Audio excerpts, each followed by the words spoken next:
Good morning! Luto naman tayo ng ampalaya. Yan o.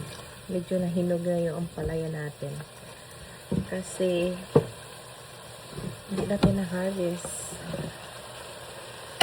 So, maglagay tayo ng itlog. Diretso na lang. Diretso ko na siya inalagay dito sa ampalaya.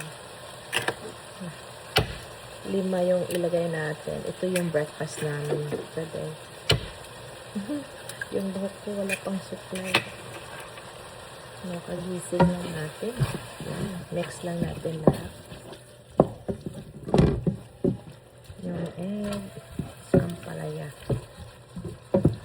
Naglagay tayo ng oyster sauce dito para hindi mapait. Tapos konting toyo, salt and pepper. Yan. Yan lang. Gising na yung baby namin. Rinig ko na yung baby. Yan. Looking good na.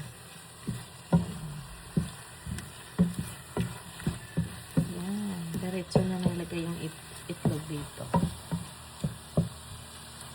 Yan guys. Masarap na breakfast. At saka healthy. Fresh pa na yung vegetable natin from the garden.